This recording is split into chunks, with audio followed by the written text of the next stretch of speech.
Saya nak cakap terus terang lah. Kalau anda nak start business perfume, sebab anda rasa anda ada bau perfume yang paling sedap, baik jangan start business perfume dululah. Baik jangan start business perfume. Bahaya. Sebab sebenarnya, bau perfume yang sedap ni, sebenarnya bukan boleh selamatkan bisnes pun. Ramai je yang hari ni bisnes perfume dia lingkup, bukan sebab bau dia tak sedap.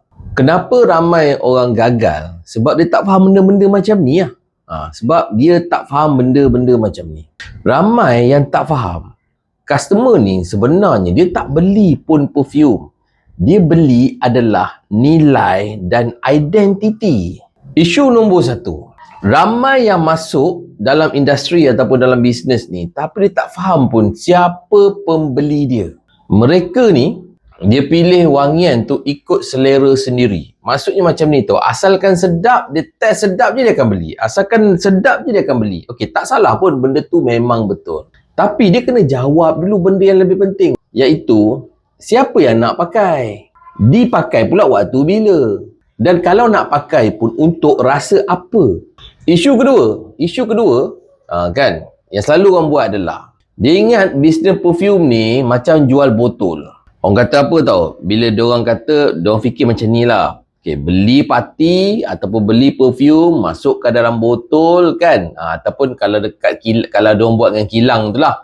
Pilih botol, kan, pilih kepekatan, pilih kualiti, lepas tu dah settle, jual, buat packaging. Hakikat sebenarnya adalah, kita bukan saja jual botol perfume tu.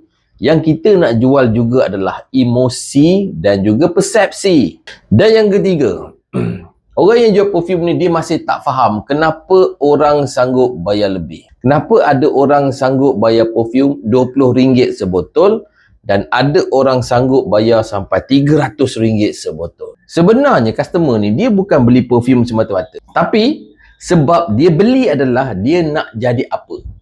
Bukan sebab bau je. Dia mungkin nak rasa best, kan, dia nak rasa yakin. Cuba dengar ni, saya nak bagi tiga solusi.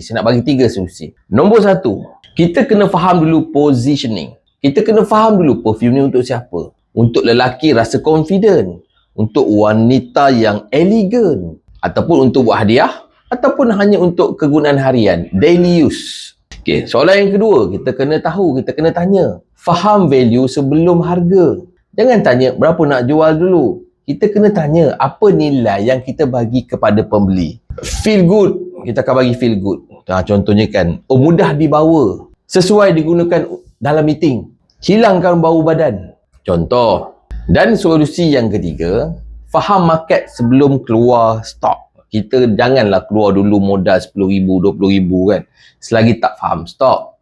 So contohnya di minyak wangi tuyu ni, kita boleh order minimum 10 botol untuk buat perfume jenama sendiri. Tujuannya untuk kita boleh guna produk kita tu untuk validate dulu market. Janganlah main keluar je berlambak-lambak. Kita test dulu, kita jual dulu sikit, kita dengar dulu feedback. Kan, bila market jawab ya, baru kita scale up, baru kita restock lagi tinggi, baru kita fikir pula kempen marketing yang lebih besar. Sebab tu saya selalu pesan, jangan start dulu bisnes perfume ni kalau tak faham benda-benda macam ni.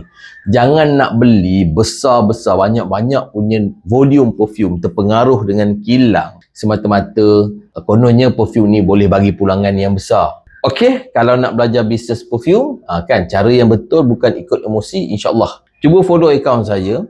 Saya akan cuba kongsi real ilmu, bukan cerita yang best-best je tentang bisnes perfume.